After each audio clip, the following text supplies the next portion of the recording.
Hello friends, मैं अमित कुमार स्वागत करता हूं आप सभी का अपने यूट्यूब चैनल पर। आई होप आप सभी स्वस्थ होंगे, बहुत ही अच्छे से आप लोगों की तैयारी चल रही होगी। आज के इस वीडियो में मैं आप लोगों के लिए लेकर आया हूं सेट एग्जाम 2024 ग्रेजुएशन लेवल के लिए एक बड़ा ही शानदार मॉडल पेपर, जिसमें अपन 150 क्वेश्चंस के चारों ऑप्शंस है उनको सोल्व करने वाले हैं। तो अपने इस मॉडल पेपर को शुरू करें इससे पहले आप लोगों से एक बात कहना चाहेंगे, अगर आप हमारे चैनल पर आए हो, हमारे वीडियोज देख रहे हो, वीडियोज पसंद आ रहे हैं, हमारे चैनल को सब्सक्राइब कीजिए, वीडियो को लाइक कीजिए, शेयर कीजिए, साथ ही आप बेल आइकन को भी ऑन रखें ताकि मेरे वीडियोज़ की नोटिफिकेशन सबसे पहले आप लोगों के पास पहुंचे।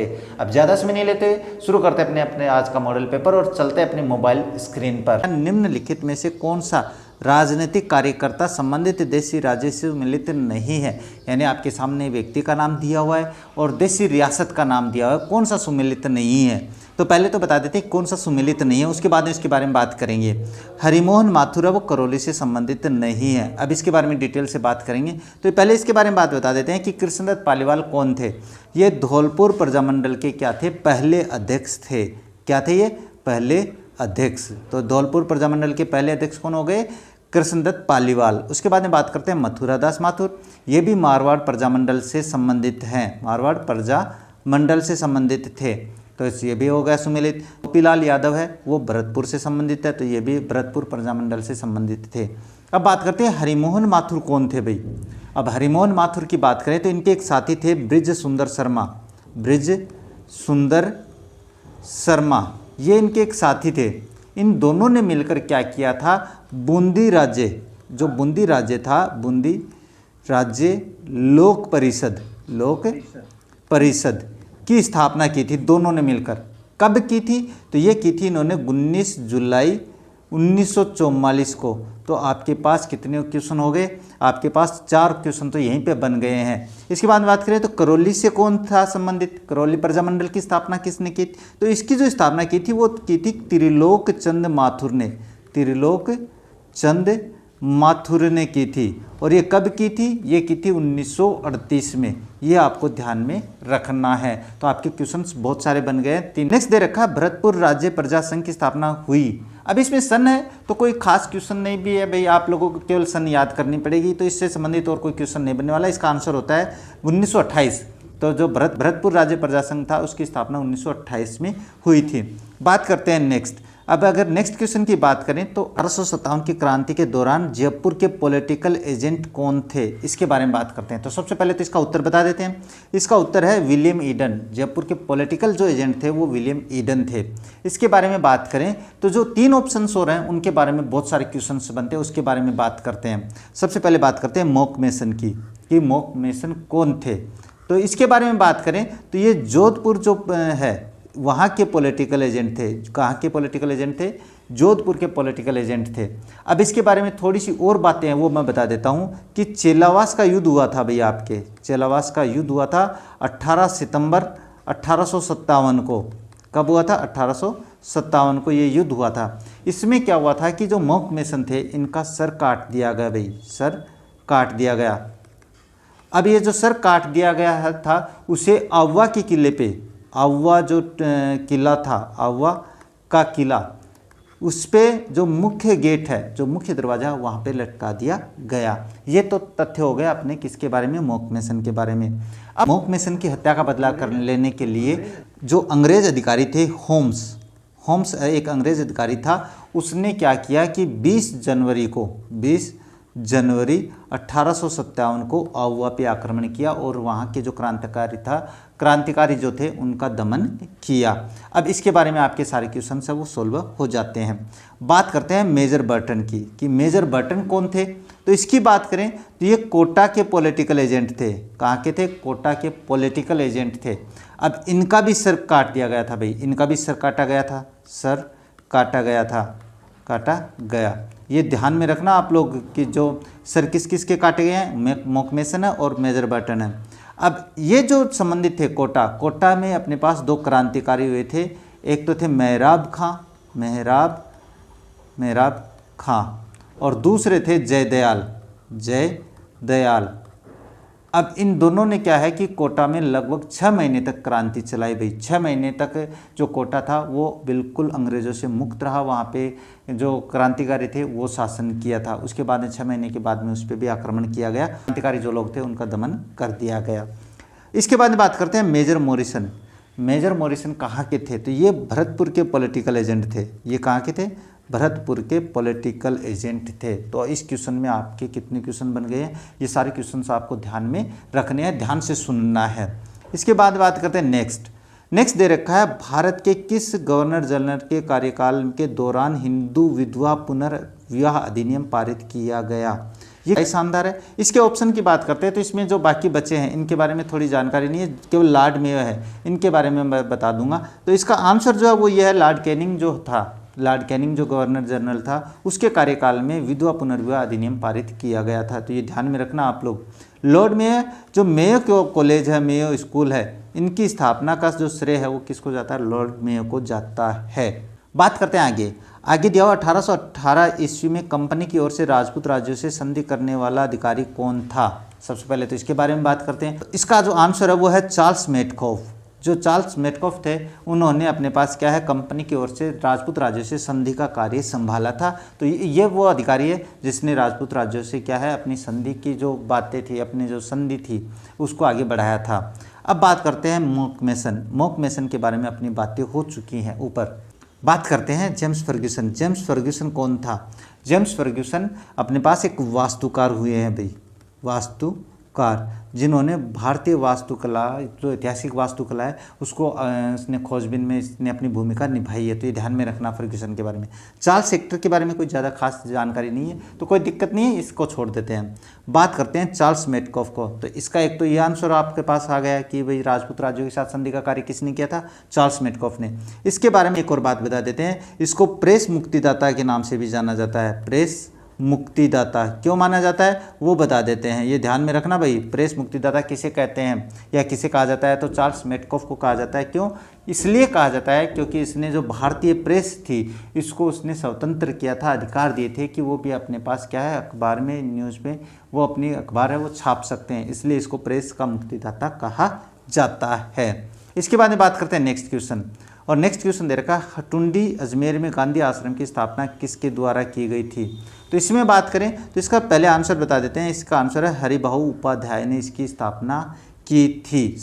अब बात करते हैं अर्जुनलाल सेठी की। अर्जुनलाल सेठी कौन थे? तो इसके बारे में बात, जयपुर प्रजामंडल से संबंधित है भाई, जयपुर प्रजामंडल, ये ध्यान में रखना आप लोग। अब इसके बारे में एक बात और बता देता हूँ कि ये एक निमेज हत्याकांड हुआ था भाई, निमेज हत्याकांड। इसके लिए इनको जेल भेजा गया था। कहाँ? इनको बेलूर जेल में भेजा गया था, ये ध्यान में रखना आप लोग, बेलूर जेल। तो ये कोई पूछे कि आपके पास कि निमेज हत्याकांड किससे संबंधित है? तो अर्जुनलाल सेठी वो इससे संबंधित है। कहाँ भेजा गया इनको बेलूर जेल में भेजा गया था, ये ध्यान में रखना।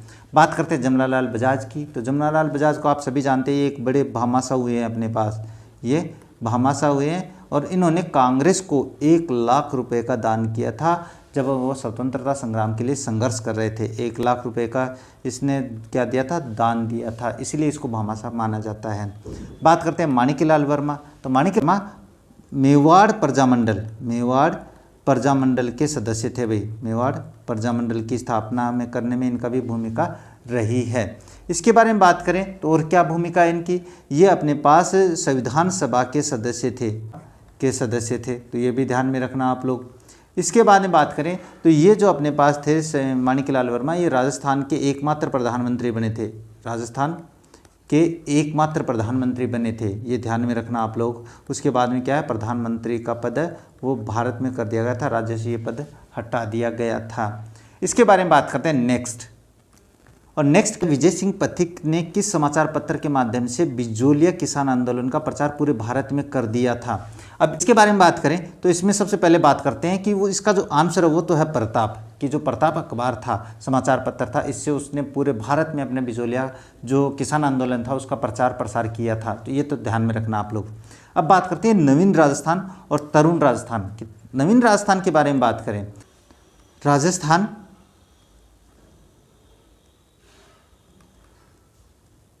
सेवा संघ, सेवा संघ नामक एक संस्था थी जिसने इसका संपादन किया था 1922 में, और इसका जो संपादक थे वो थे विजय सिंह पथिक। तो ये ध्यान में रखना भाई, इसके संपादक थे वो कौन थे? विजय सिंह पथिक थे। इसका जो शुभारंभ वो किसने किया था, प्रारंभ किसने किया था? राजस्थान सेवा संघ ने 1922 में। अब तरुण राजस्थान क्या है? तो इस अखबार को क्या है कि 1923 में नाम बदल दिया गया इसका। किसका?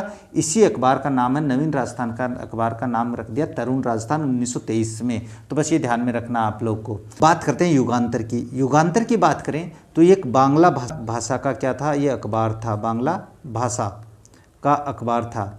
अब इसने वाले थे वो कौन कौन थे? इसमें जो नंबर 1 आता है वो आता है अरविंद घोष, अरविंद घोष। तो ये नाम आपको ध्यान में रखना है कि युगांतर वो किससे संबंधित है? अरविंद घोष से संबंधित है। बात करें नंबर 2 की तो 2 पे आता है अविनाश भट्टाचार्य, अविनाश भट्टाचार्य, ये आपको ध्यान में रखना है। इसके बाद में बात करें और कौन है तो एक भूपेंद्र नाथ भी इससे संबंधित है। तो ये तीनों इससे संबंधित है, किससे? युगांतर से संबंधित है, तीनों युगांतर से संबंधित है। भूपेंद्र नाथ, भूपेंद्र नाथ। अब ये आपको नाम है वो ध्यान में रखने हैं। इस तरीके से आपके पास इस क्वेश्चन में भी बहुत सारे क्वेश्चन निकलते हैं। बात करते हैं नेक्स्ट की बात करें तो इसमें है अधोलिखित कथनों को सावधानीपूर्वक पढ़िए। ये जो क्वेश्चंस है ये आपके बिल्कुल वैसे ही हैं, आपके इस एग्जाम में आने वाले हैं। 19वीं सदी के उत्तरार्ध में मेवाड़ में देश हितैषणी सभा की स्थापना की गई थी। बात करते हैं इसके आगे। सभा का मुख्य उद्देश्य समाज सुधार था। अब इसमें बात करें तो कौन से सही हैं? तो इसमें दोनों कथन सत्य हैं भाई, ये दोनों कथन सत्य हैं। 19वीं सदी के उत्तरार्ध में मेवाड़ में देश हितैषणी सभा की स्थापना की गई थी।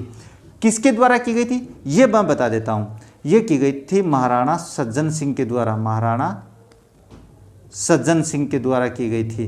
तो ये ध्यान में रखना कि जो मेवाड़ में देश हितैषणी सभा की स्थापना किसने की थी? महाराणा सज्जन सिंह ने की थी। ये आपको ध्यान में रखना है और ये दोनों तथ्य सही हैं। इसका कार्य क्या था? समाज में सुधार करना था। इसके बाद में बात करते हैं नेक्स्ट, क्योंकि इसमें और कोई क्वेश्चन नहीं बन रहा है। 1857 की क्रांति में अंग्रेज और जोधपुर राज्य की संयुक्त सेना को किसने पराजित किया था? जो अपने पीछे बात हुई थी ना, चेलावास का युद्ध, काले गोरे का युद्ध, वो सारी बातें वही हैं। तो इसमें कुशाल सिंह ने अपने पास क्या है उसको हराया था। अंग्रेज और जोधपुर की सेना को दोनों को मिलकर इसने किसने हराया था?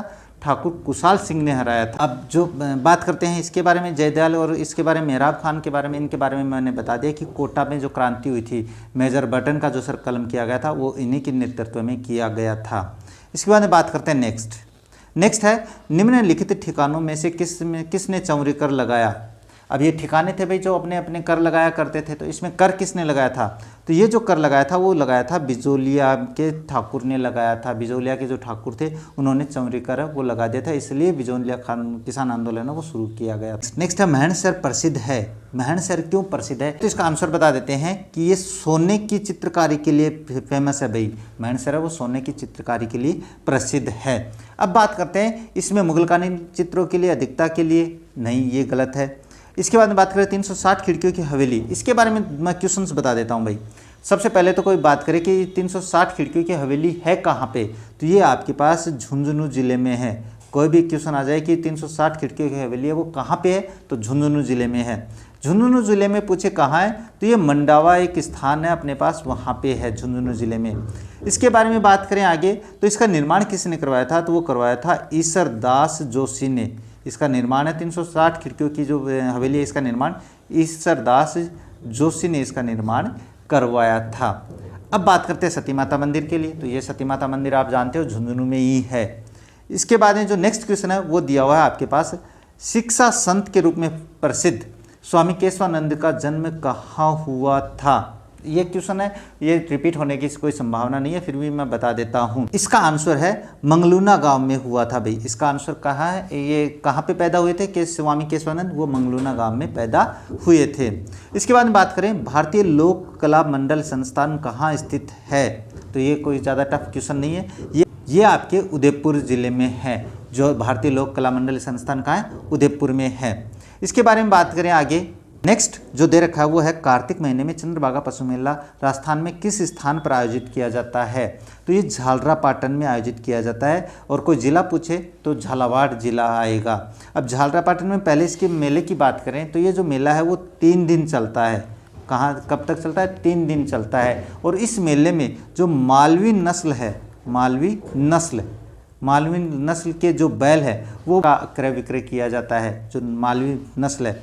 इसके अलावा वहाँ पे गाय है, इसके अलावा घोड़े हैं, इसके अलावा बात करें तो ऊँट है, इन सभी का वहाँ पे खरीद फरोख्त की जाती है। लेकिन जो मुख्य प्रसिद्ध है, ये किस लिए प्रसिद्ध है? तो मालवी नस्ल के बैलों के लिए फेमस होता है ये मेला। इसके बाद बात करते हैं नेक्स्ट है चित्तौड़गढ़ स्थित विजय स्तंभ का पहला स्मारक डाक टिकट है वो कब जारी किया गया। इसके बारे में बात करें तो सन है, कोई दिक्कत नहीं, इसको जारी किया गया था वो 1949 में जारी किया गया था। इसमें और कोई क्वेश्चन नहीं बनने वाला है, बस आप ये सन ध्यान में रखना। इसके बाद में बात करते हैं अकबर द्वारा शुक्र तालाब किस किले में स्थित है या किस जिले में इसका निर्माण करवाया गया था। तो नागौर किला जो है, नागौर का जो किला है वहाँ पे इसका निर्माण करवाया गया था। बात करते हैं नेक्स्ट बात करते हैं लोद्रुवा प्रसिद्ध है। लोद्रुवा किसके लिए प्रसिद्ध है? तो लोद्रुवा से एक स्थान है भाई जैनियों के लिए प्रसिद्ध है, यानी जैन धर्म के लोग वहाँ पे जाते हैं, उनके लिए जैनियों के लिए ये फेमस है। तो इसके बारे में कोई खास ज़्यादा बताने की आवश्यकता नहीं है। इसके बारे में बात करते हैं कि साहिबदीन नामक चित्रकार को मेवाड़ के किस शासक का संरक्षण प्राप्त था। सबसे पहले बात करते हैं इसके बारे में। तो जो साहिबदीन था ये उस समय का बहुत ही ज़्यादा फेमस यानी प्रसिद्ध चित्रकार था, और इसको जो संरक्षण मिला हुआ था वो मिला हुआ था महाराणा जगत सिंह के दरबार। बात करते हैं नेक्स्ट है फल्गुबाई का संबंध किस लोक नृत्य से है। सबसे पहले इसके बारे में बात करते हैं। तो इसका आंसर है शरीर नृत्य से संबंधित है फल्गुबाई। अब बात करते हैं कि भवाई नृत्य से संबंधित कौन है। तो इसके बारे में बात करें कि भवाई नृत्य से संबंधित कौन है। कृष्णा व्यास नाम की एक महिला है, वो कहाँ किस के लिए फेमस है? वो भवाई नृत्य के लिए फेमस है। कालबेलिया नृत्य की बात करें तो इसकी जो प्रसिद्ध नृत्यांगना है वो गुलाबो सपेरा है। गुलाबो सपेरा, ये भी आपको ध्यान में रहेगा भाई, मुझे पता है, सरल ही है, ज़्यादा टफ नहीं है। 13 ताली की बात करें तो 13 ताली मैं बता देता हूँ कि कामड़ जाति की जो महिलाएं हैं वो 13 ताली नृत्य करती हैं। इसकी प्रसिद्ध मांगी बाई कामड़ जाति की, मैंने बता दिया कि भाई कामड़ जाति की महिलाएं हैं वो 13 ताली नृत्य करते हैं। तो इसमें भी आपके 3-4 क्वेश्चन बन जाते हैं। बात करते हैं नेक्स्ट की बात करें तो निम्नलिखित में से कौन सा वाद्य यंत्र बाकी 3 से अलग है।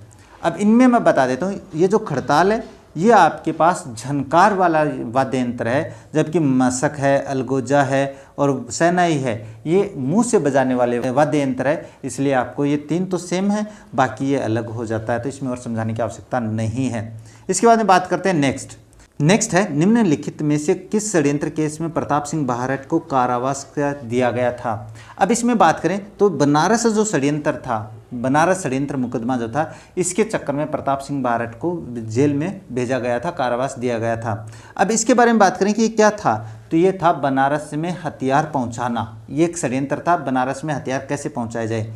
इसके पहले बताएं तो प्रताप सिंह बहारट के पहले किसको जेल भेजा गया था, तो सचिंद्र सान्याल नामक व्यक्ति थे। नाथ सान्याल ये एक व्यक्ति थे भाई, इनको भी सान्याल ये एक व्यक्ति थे जिनको अपने पास प्रताप सिंह से पहले जेल भेजा गया था, इसी बनारस। नेक्स्ट है निम्नलिखित में से कौन सा आभूषण मानव अंग सुमेलित नहीं है। इसके बारे में बात करें तो सुरलिया है, सुमेलित नहीं है। पहले इसके बारे में बता देता हूँ, ये सुमेलित नहीं है भाई, ये आपका आंसर होता है इसमें। सुरलिया कान में पहना जाता है, सही है। तिमनिया गले में पहना जाता है। इसके अलावा तगड़ी है, कमर में पहनी जाती है। तो जो रमझोल है वो कहाँ पे पहनी जाती है, तो ये पैर की जो उंगली होती है, पैर की उंगली की अंगूठी जो होती है वो होती है रमझोल। पैर की अंगुली की अंगूठी जो होती है वो अपने पास क्या होती है, रमझोल होती है। ये ध्यान में रखना आप लोग। नेक्स्ट दिया हुआ श्रीधर अंधारे को किस चित्रशैली को प्रकाश में लाने का श्रेय दिया जाता है। तो श्रीधर अंधारे है, पहले इसका आंसर बता देता हूँ। देवगढ़ शैली जो है, देवगढ़ चित्रशैली है, उसको अपने पास उजागर करने का या उसको शुरू में करने का, उसको प्रकाश में लाने का श्रेय है श्रीधर अंधारे को जाता है। बात करते हैं किशनगढ़ चित्रशैली। तो यहाँ पे सावंत सिंह के काल में हुए थे भाई, सावंत सिंह के काल में ये क्या है, अपनी चरम सीमा पे थी। आपके पास नागरीदास के नाम से भी फेमस हुए हैं भाई, नागरीदास नाम रखा था इन्होंने अपना। और इनके दरबार में एक निहाल चंद, मोरध्वज निहाल चंद नामक चित्रकार भी थे जिन्होंने बणी ठणी का चित्रांकन किया था? मोरध्वज निहाल चंद। ये ध्यान में रखना, बणी ठणी के चित्रकार कौन थे? मोरध्वज निहाल चंद थे। अब बात करते हैं शाहपुरा के बारे में। तो शाहपुरा की बात करें तो ये एक फड़ चित्रशैली थी भाई। फड़ चित्रशैली की बात करें तो फड़ चित्रशैली क्या होती है? कपड़े पे प्रिंटिंग होती है, चित्र बने होते हैं, उसके बाद में उनको बांचा जाता है। अब इसके बारे में बात करें, महाराजा शिवदान हुए हैं भाई, जिन्होंने क्या है, गणिकाओं पे चित्रांकन करवाया था। तो ये ध्यान में रखना, गणिकाओं से संबंधित चित्रकला वो कहाँ से संबंधित है? शाहपुरा से संबंधित है, गणिकाओं। अब इसके बाद में बात करते हैं आगे उनियारा। तो उनियारा के बाद में बात करें तो जयपुर और बूंदी के संबंध से उजागर हुई है भाई। बूंदी के जो संबंध बने थे उनसे ये जो चित्रकला है वो अपने पास उजागर हुई है, प्रकाश में आई है। इसमें क्या है? गीता और रामायण का चित्रांकन किया गया है। तो ये ध्यान में रखना, गीता और रामायण का चित्रांकन है वो कौन सी चित्रशैली में किया गया है? उनियारा चित्रशैली में। किसके संबंधों से बनी है? जयपुर और बूंदी के संबंधों से बनी है। तो आपके पास क्वेश्चंस बहुत सारे बन गए हैं ये। इसके नेक्स्ट है सुमेलित कीजिए। तो ये ऐसा क्वेश्चन पक्का आएगा भाई। तो करनी माता तो आप सभी जानते हो भाई, किससे संबंधित है? वो चारणों से संबंधित है, चारण जाति से संबंधित है। सकराय माता की बात करें तो यह खंडेल वालों से संबंधित है। खंडेल वालों की जो माता है वो सकराय माता है। आई माता की बात करें तो ये आपके पास सिरवी जाति के लोगों की माता है। इसके बाद बात करें नारायणी की, तो नारायणी नाई जाति के लोगों की कुलदेवी मानी जाती है, देवी मानी जाती है। तो ये आपको ध्यान में रखना है। इस तरीके से आपके ये भी 4 क्वेश्चन हो जाते हैं। इसके बाद बात करते हैं आगे। नेक्स्ट है 25 नंबर क्वेश्चन, बातारी फुलवारी कितने खंडों में विभक्त है? तो इसके भाग है वो ज़्यादा अहमियत नहीं रखते हैं। क्वेश्चन भाई पूछा भी जा सकता है, नहीं भी पूछा जा सकता है। ये 14 खंडों में विभक्त है भाई, 14 भाग हैं बातारी फुलवारी के। नेक्स्ट है गोविंद देव मंदिर जयपुर और मदन मोहन मंदिर करौली का संबंध किस संप्रदाय से है? आंसर है गौड़ीय संप्रदाय से संबंधित है। ये कौन कौन से? गोविंद देव मंदिर और मदन मोहन मंदिर करौली का, ये किससे संबंधित है? गौड़ीय संप्रदाय से संबंधित है। इसके बारे में बात करें नेक्स्ट है केसरी सिंह बारट ने चेतावनीराज चुंगटिया किसको संबोधित करके लिखा भाई? तो ये बड़ा इंपॉर्टेंट क्वेश्चन भी है, कई बार रिवाइज होता है, बहुत बार आया है। इसने लिखी थी महाराजा फतेह सिंह को संबोधित करते हुए लिखा भाई। अब क्यों लिखा था?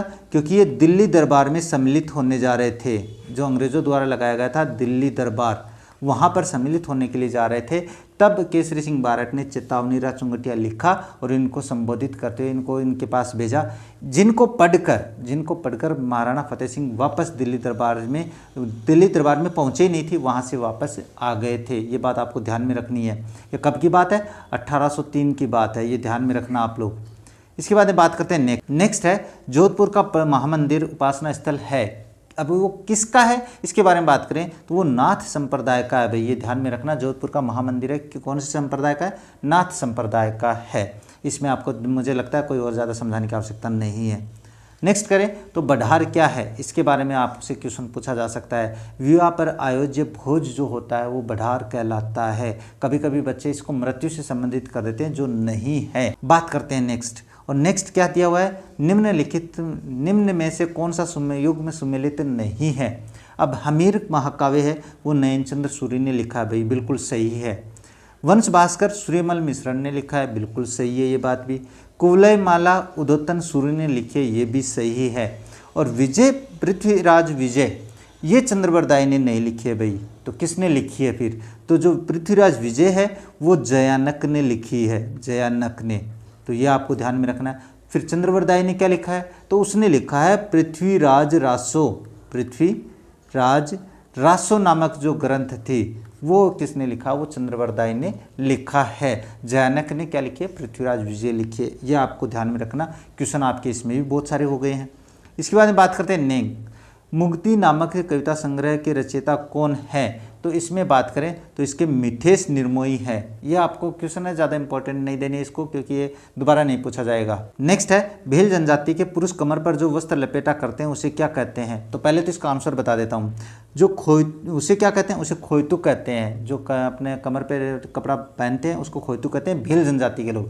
तो फिर बात करते हैं जामा क्या है। जामा के बारे में बात करें तो ये अपने पास स्वदेशी नहीं है, ये विदेशी है भाई, ये विदेशी कपड़ा है। अब बात करते हैं कि इसको पहनते कौन थे। तो मुग़ल जो बादशाह हुआ करते थे, मुग़ल बादशाह हुआ करते थे, वो इसको पहना करते थे। ये क्या होता था, शरीर के ऊपरी हिस्से पे पहने जाने वाला कपड़ा था, जो कमर से नीचे बिल्कुल घाघरे नुमा हुआ करता था, इस आकृति का हुआ करता था। तो ये जो इस आकृति का कपड़ा होता था कमर से नीचे, उसको जामा कहते थे। कछाबू क्या होता है, तो कछाबू की बात करें तो भील जनजाति की जो महिलाएं हैं, भील जनजाति की जो भील महिलाएं एक घाघरे नुमा कपड़ा पहनती है। घाघरे नुमा जो कमर से नीचे पहना जाता है वो आपके पास क्या है, यानी कहने का मतलब है भील महिलाओं का ये क्या है, घाघरा है ऊंचे कद का भाई, यानी छोटा जो घुटनों तक पहना जाता था वो होता है कछाबू। पोल्या क्या है, इसके बारे में बात करते हैं। पोल्या आपके पास पुरुषों द्वारा पहने जाने वाला, शरीर के ऊपरी हिस्से पे पहने जाने वाला कपड़ा है, जिसे आप बुगतरी कहते हो। क्या कहते हो, बुगतरी कहते हो, यानी कहने का मतलब अपने शरीर के ऊपरी हिस्से में पहने जाने वाला शर्ट की जगह। इसको अंगरखी के नाम से भी जानते हैं, अंगरखी के नाम से भी जानते हैं, ये ध्यान में रखना आप लोग। पोल्या किसको कहते हैं, बुगतरी को या अंगरखी को कहा जाता है। बात करते हैं नेक्स्ट, 4 हाथों वाला लोक देवता किसे कहा जाता है। तो सबसे पहले तो इसका आंसर बता देता हूँ, कल्लाजी राठौड़ को है 4 हाथों वाला देवता कहा जाता है। क्यों कहा जाता है इसके बारे में मैं बता देता हूँ। जब अकबर ने उदय सिंह पर आक्रमण किया था, अकबर ने किस पे आक्रमण किया था, उदय सिंह पर किया था, उदय सिंह पर। तो इनके जो अपने पास दरबारी थे, उनके जो दरबार में थे कौन, जयमल राठौड़ और कल्ला राठौड़, ये दोनों थे।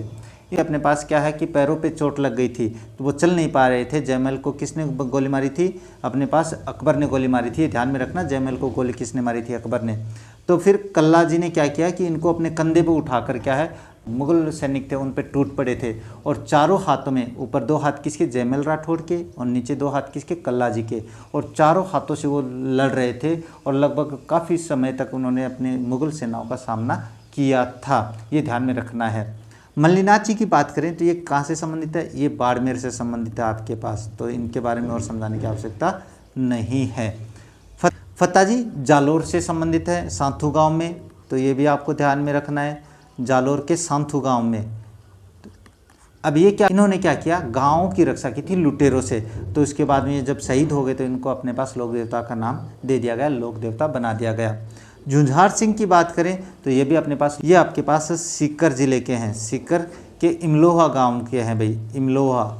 और ये गौ रक्षा करते हुए क्या है, शहीद हो गए थे, इसलिए इनको क्या नाम दे दिया गया, लोक देवता बना दिया गया।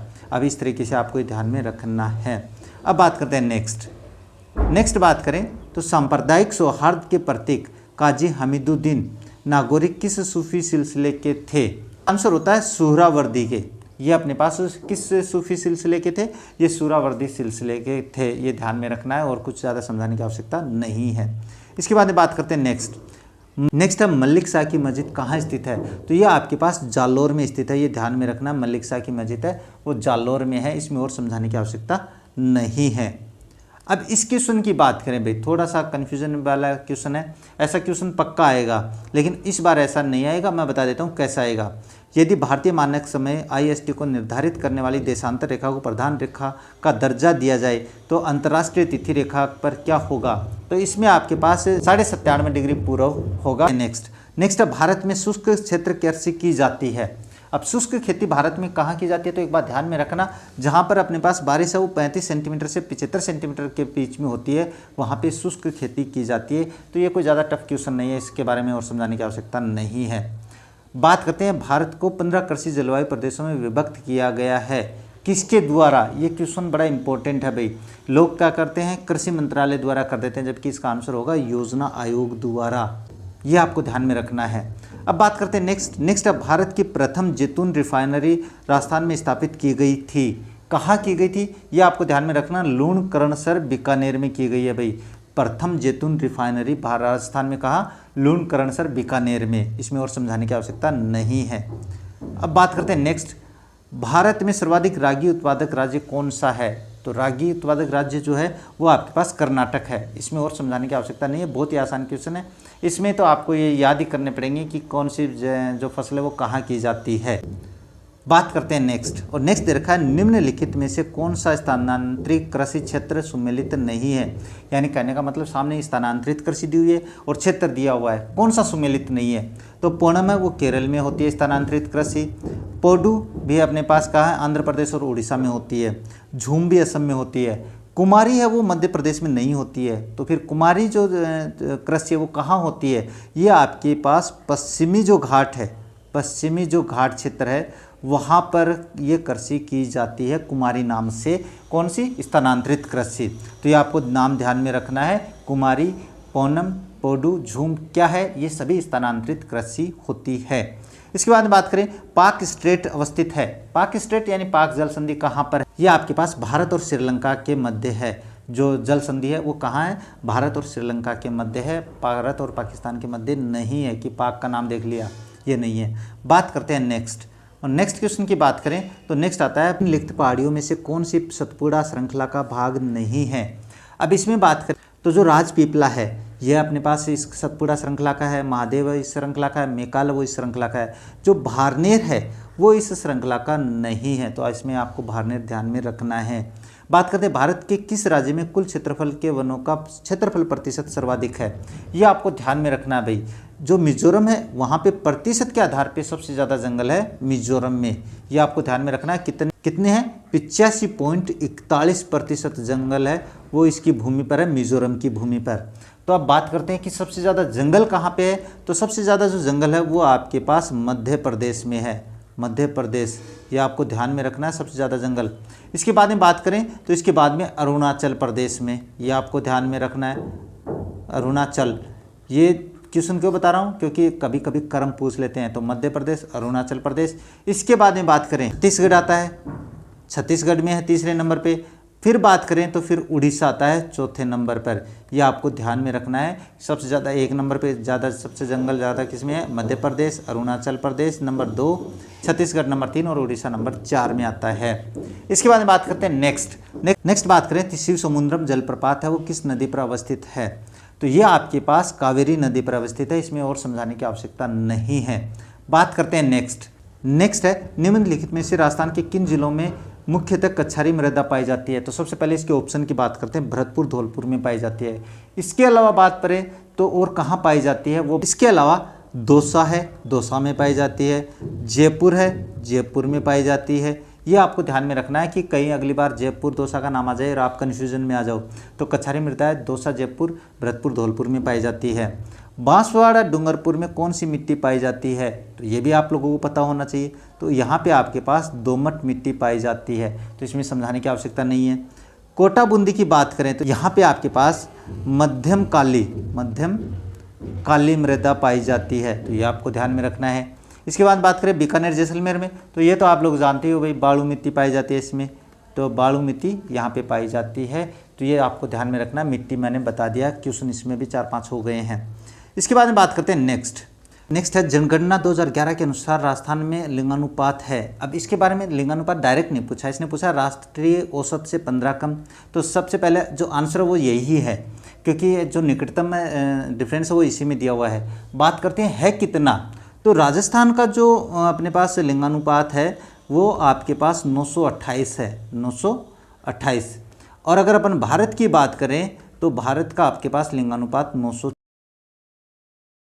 अब बात करते हैं नेक्स्ट, 2011 की जनगणना के अनुसार राजस्थान की कुल जनसंख्या में अनुसूचित जनजाति का कितना प्रतिशत है। तो ये कोई ज़्यादा टफ क्वेश्चन नहीं है, ये 13.5% है भाई, तो ये ज़्यादा आपको ध्यान में नहीं रखना है, इसे थोड़ा सा संभल के करना है ऐसे क्वेश्चन। करते हैं नेक्स्ट, ईसरदा बांध परियोजना किन जिलों को समर्पित किया गया है।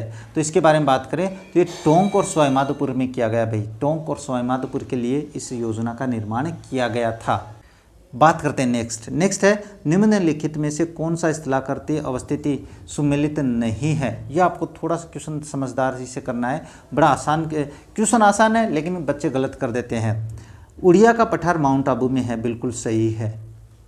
भाकर पूर्वी सिरोही में सही है। लसाड़िया का पठार है वो कहाँ पे है, वो राजसमंद में नहीं है, लसाड़िया का पठार है वो उदयपुर में है, उदयपुर में है लसाड़िया का पठार। तो बस ये आपका असुमेलित हो गया। इसके बाद बोहराट का पठार कुंभलगढ़ और गोविंदा के मध्य का। बात करते हैं भाकर क्या है, इसके बारे में आपको पता होना चाहिए भाकर क्या है। तो भाकर के बारे में बता देते हैं। ये जो अरावली पर्वतमाला की ढलान में जो घाटियाँ बसी हुई हैं उन घाटियों को अपन भाकर के नाम से जानते हैं, आपको ध्यान में रखना है। तो ये भी क्वेश्चन बड़ा इंपॉर्टेंट है, इनमें से कोई भी पूछा जा सकता है। बात करते हैं नेक्स्ट है राजस्थान के निम्नलिखित में से किन जिलों में इनसेप्टिसोल्स मृदा पाई जाती है।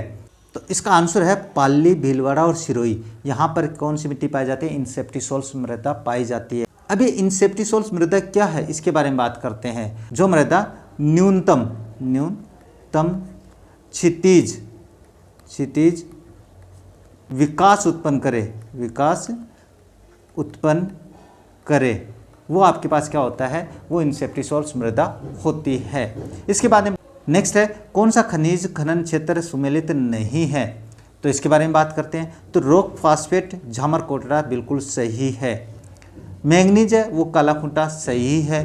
तांबड़ा काला गुमान नहीं है भाई, तो ये आपका ऑप्शन इसमें हो जाता है। तो फिर तांबड़ा कहाँ होता है, तांबड़ा उदयपुर में होता है आपके पास। उदयपुर ये स्थान है आपके पास जहाँ पर आपके पास क्या होता है, तांबड़ा का उत्पादन किया जाता है। तांबड़ा के बारे में एक और बात बता देते हैं, ये एकाधिकार क्षेत्र है भाई राजस्थान का, इस पे यानी केवल ये राजस्थान में ही निकलता है तांबड़ा जो खनिज है वो। लोहा इस्क मोरिजा डाबला बिल्कुल सही है। तो ये भी आपके पास क्वेश्चन बड़ा इंपॉर्टेंट है, अगली बार पूछा जा सकता है।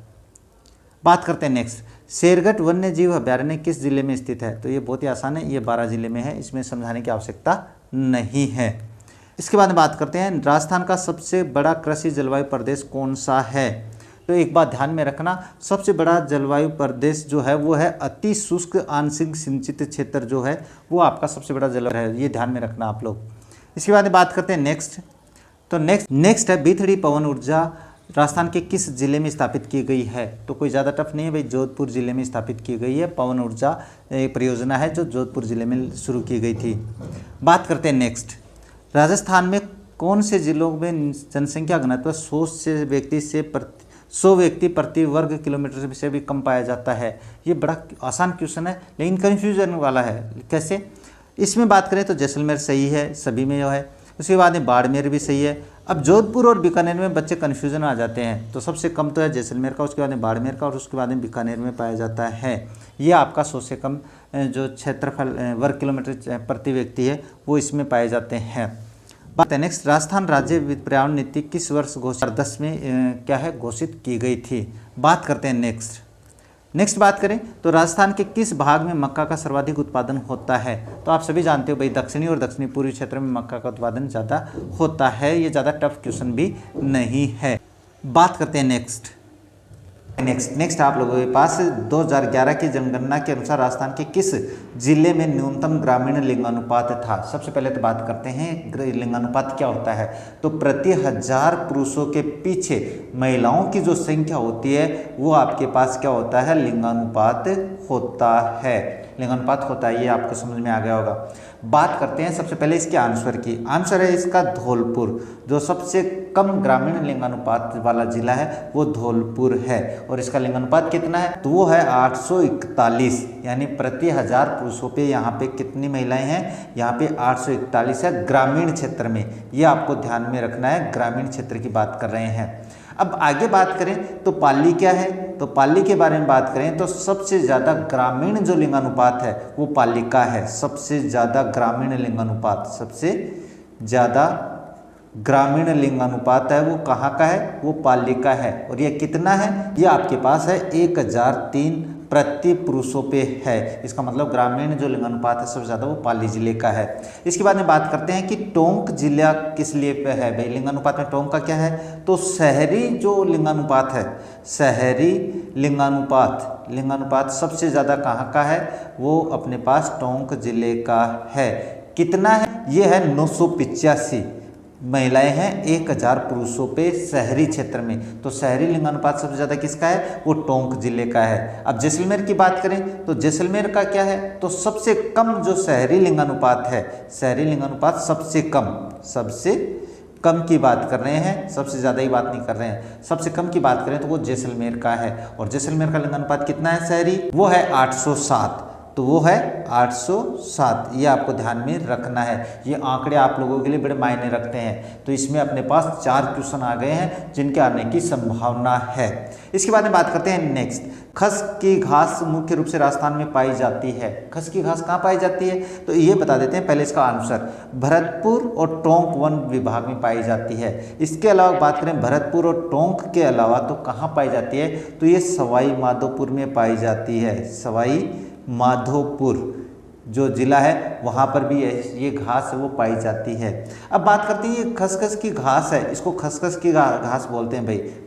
खस की घास का फायदा क्या है, तो ये अपने पास मिट्टी का जो कटाव होता है, मिट्टी का कटाव उसे रोकती है, तो मिट्टी का कटाव नहीं होने देती, इसलिए फायदेमंद घास है खसखस की। ये इसी वन क्षेत्र में पाई जाती है। इसके अलावा सवाई माधोपुर में भी पाई जाती है। बात करते हैं नेक्स्ट दिया हुआ है राजस्थान में नगरपालिका अध्यक्ष के विरुद्ध अविश्वास के प्रस्ताव पर विचार करने के लिए किसी बैठक के गठन की गणपूर्ति उसमें मतदान के हकदार व्यक्तियों की कुल संख्या की होगी। ये क्वेश्चन बड़ा आसान है, वैसे कोई ज़्यादा टफ नहीं है। यहाँ पे नगरपालिका के अध्यक्ष की बात की है, लेकिन अगर अपन बात करें सरपंच की, तो सरपंच के खिलाफ भी अगर अविश्वास का पारित करना होता है तो वहाँ पे भी जो गणपूर्ति है वो कितने सदस्यों से होती है, तो वो पात्र सदस्य जो होते हैं उनके 3/4 सदस्य जो होंगे उन्हीं से गणपूर्ति मानी जाएगी, चाहे वो सरपंच हो चाहे वो अपने पास नगरपालिका अध्यक्ष हो। तो ये आपको ध्यान में रखना है। इसके बाद में बात करते हैं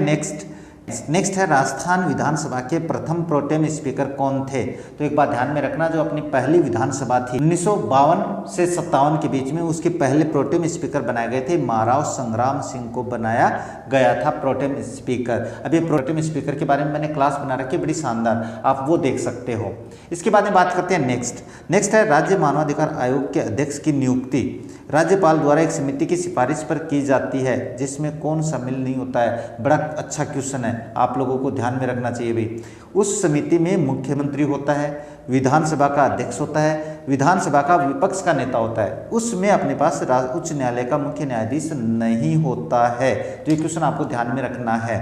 बात करते हैं नेक्स्ट है राजस्थान सूचना आयोग सूचना नहीं देने पर अधिकतम कितनी राशि का जुर्माना आरोपित कर सकता है। अगर आपने सूचना मांगी, सूचना नहीं दे रहा है, तो वहाँ पे अधिकतम जो राशि है वो आपके पास 25,000 रुपये होती है, यानी इतनी राशि का जुर्माना है वो आरोपित कर सकते हैं। अब वो किस तरीके से, तो इसमें मैं बता देता हूँ। ये 250 रुपये पर डे के हिसाब से होता है। मिनिमम 250 होता है और मैक्सिमम 25,000 रुपये होता है। ये पर डे के हिसाब से अपने पास क्या होता है, चार्ज किया जाता है। अब ये कब होता है, जब आपके पास सूचना अधिकारी सूचना नहीं देता है। एक तो इस बात पे कि वो सूचना देने के लिए मना कर देता है, तब अपने पास उस पर चार्ज किया जाता है। एक दूसरा, अपने जब तय सीमा पे अपने सूचना नहीं उपलब्ध करवाता है, तब ये आपके पास आरोपित किया जाता है। ये जो जुर्माना है तब लगाया जाता है। तो ये आपको ध्यान में रखना है। बात करते हैं नेक्स्ट, राजस्थान में राज्य वित्त आयोग के प्रथम अध्यक्ष कौन थे, इस बारे में बात कर लेते हैं। तो ये जो प्रथम अध्यक्ष थे वो थे के गोयल। अब ये के गोयल का पूरा नाम क्या है, इस बारे में बात करें तो ये कृष्ण कुमार है। कहीं आपके पास वहाँ पे कृष्ण कुमार आ जाए और आप के गोयल के चक्कर में वाक्य जो आपका क्वेश्चन है वो गलत कर दो, वो ध्यान में रखना आप लोगों को। इसके बाद में बात करते हैं कि जो वित्त आयोग है, वर्तमान की बात करें तो वर्तमान में जो वित्त आयोग के अध्यक्ष हैं वो कौन है, तो उसकी बात करें तो वो प्रद्युम्न है अपने पास, प्रद्युम्न। ये आपको ध्यान में रखना है। और इनका कार्यकाल कितना है तो वो मैं बता देता हूँ। इनका कार्यकाल 1 अप्रैल 2020 से 31 मार्च 2025 तक है। तो ये आपको कार्यकाल याद रखना है। क्यों याद रखना है, क्योंकि कार्यकाल पे क्वेश्चन पूछा जा सकता है वित्त आयोग के बारे में 100%, तो आपको ध्यान में रखना है। बात करते हैं नेक्स्ट, राजस्थान में नियोजन विभाग की स्थापना कब हुई। तो ये सन वाला क्वेश्चन है, तो इसमें कोई ज़्यादा समझाने की आवश्यकता नहीं है। नियोजन विभाग की स्थापना है वो आपके 1953 में हुई थी। तो बात करते हैं नेक्स्ट क्वेश्चन की बात करें तो क्या है, कथनों वाला जो क्वेश्चन है उस पर आपको संभल के रहना है। कथन क्या है, कथनों पर ध्यानपूर्वक पढ़िए। तो पहला कथन देखते हैं, टीकाराम पालीवाल राजस्थान के एकमात्र ऐसे मुख्यमंत्री है जो उप मुख्यमंत्री भी रहे हैं। बिल्कुल सही बात है, ये बात सत्य है। इसके बाद हरिशंकर भाबड़ा राजस्थान में अब तक सबसे लंबे समय तक उप मुख्यमंत्री रहे हैं। ये भी बात सत्य है। तो आपका इसमें जो कथन 1 और 2 दोनों सही हैं, ये आपका ऑप्शन सही हो जाता है। तो ये दोनों कथन आपको ध्यान में रखने हैं। इसके बाद में बात करें नेक्स्ट, तो नेक्स्ट है राजस्थान लोक सेवा गारंटी अधिनियम 2011 के अंतर्गत प्रथम अपीलीय प्राधिकारी के निर्णय के विरुद्ध कितने दिनों में द्वितीय अपीलीय प्राधिकारी को अपील की जा सकती है। तो इसके बारे में बात करें तो इसके 60 दिन में आप द्वितीय अधिकारी के पास है वो आप अप्लाई कर सकते हो, उनके पास सूचना भिजवा सकते हो। बात करते हैं ये जो राजस्थान लोक सेवा गारंटी अधिनियम है ये पारित कब किया गया। सरकार ने ये 14 नवंबर 2011 को इसे पारित किया है। ये दिनांक आपको ध्यान में रखनी है, ये इंपॉर्टेंट डेट है, आप लोगों के लिए पूछा जा सकता है। बात करते हैं नेक्स्ट है राजस्थान के राज्यपाल पदेन कुलाधिपति होते हैं। ये क्वेश्चन बड़ा कंफ्यूजन करने वाला है, रिपीट भी होता है। बात करते हैं समस्त राज्य विश्वविद्यालयों के साथ साथ राजस्थान के भूभाग में कार्यरत केंद्रीय विश्वविद्यालयों के नहीं होते हैं कुलाधिपति। राजस्थान के समस्त राज्य के साथ ही निजी विश्वविद्यालयों के भी नहीं होते हैं। बात करते हैं राजस्थान के समस्त राज्य विश्वविद्यालयों के, बिल्कुल ये सही बात है। इसके अलावा वो किसी का नहीं होता, केवल राज्य के विश्वविद्यालय जो है वहीं पे होते हैं। इसके अलावा समस्त राज्य व निजी विश्वविद्यालयों के साथ साथ भूभाग में कार्यरत केंद्रीय विश्वविद्यालयों के नहीं, ये भी नहीं है, केंद्रीय विश्वविद्यालय आ गया है। यानी कहने का मतलब एक सीधी सी बात बताएं तो सीधा अर्थ यही है कि राज्य के समस्त जो राज्य विश्वविद्यालय है उन सभी पे अपने पास क्या है, उन सभी के कुलाधिपति है राज्यपाल होते हैं। ये आपको दिमाग में रखना है। बात करते हैं नेक्स्ट निम्नलिखित में से राजस्थान के किस मुख्यमंत्री के कार्यकाल में सर्वाधिक बार राष्ट्रपति शासन लगाया गया। ये बात आपको ध्यान में रखनी है, इसके बारे में मैंने क्लास अपलोड कर रखी है, आपको वो देखनी चाहिए, आपके क्वेश्चन कोई गलत नहीं होंगे। अब बात करते हैं इसमें कि इसका जो आंसर वो है भैरव सिंह शेखावत हुआ था। बात करते हैं कब लागू हुआ था, तो बात करते हैं 1980 में और 1992 में, इन दोनों सालों में 1992 में अपने पास राष्ट्रपति शासन लागू हुआ था। बात करते हैं राजस्थान में कुल कितनी बार राष्ट्रपति शासन लागू हुआ है, तो वो 4 बार हुआ है भाई, 4 बार राष्ट्रपति शासन लागू हुआ है। और इनके बारे में मैंने बहुत अच्छे से अपनी क्लास में समझा रखा है, आपको वो क्लास देखनी चाहिए। बात करते हैं नेक्स्ट है निपुण भारत मिशन कार्यान्वित किया जा रहा है। सबसे पहले तो बात करते हैं इसके आंसर की। आंसर है इसका शिक्षा मंत्रालय द्वारा। अब बात करते हैं निपुण क्या है, तो इसकी जो स्पेलिंग है वो ये होती है निपुण। अब इसका हिंदी अर्थ बता देते हैं वो क्या है, तो वो है समझदारी व संख्यात्मकता के साथ पढ़ने में प्रवीणता के लिए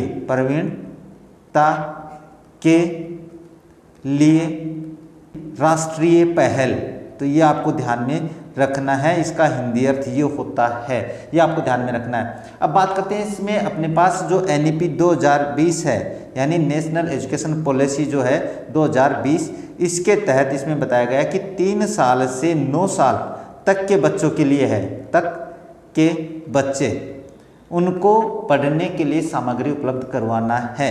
ये आपको ध्यान रखना है निपुण के लिए, और निपुण के लिए क्वेश्चन पूछा जा सकता है, ये आपको ध्यान में रखना है। बात करते हैं नेक्स्ट है आप लोगों के पास 1 रुपए के नोट पर किसके हस्ताक्षर होते हैं, तो इसके बारे में बता देते हैं, बात कर लेते हैं। इसमें क्वेश्चन दोबारा रिपीट नहीं होगा। इस पे सचिव वित्त मंत्रालय के होते हैं, गवर्नर के सिग्नेचर नहीं होते हैं। बड़ा आसान क्वेश्चन है, इसमें के बारे में ज़्यादा बात नहीं करनी है। इसके बाद बात करते हैं ई श्रम पोर्टल का उद्देश्य क्या है, तो एक बात ध्यान में रखना, ई श्रम का मतलब मजदूरी है, तो ये आपके पास असंगठित कामगारों का एक राष्ट्रीय डेटाबेस बनाना है, ये आपका आंसर इसमें होता है। अब बात करते हैं आगे कौन सा क्वेश्चन दिया हुआ है, 15वें वित्त आयोग के अध्यक्ष कौन है, तो इसके बारे में बात करें तो इसका पहले आंसर बता देते हैं, NK सिंह है भाई, NK सिंह है 15वें वित्त आयोग के अध्यक्ष। राष्ट्रीय वित्त आयोग की बात हो रही है।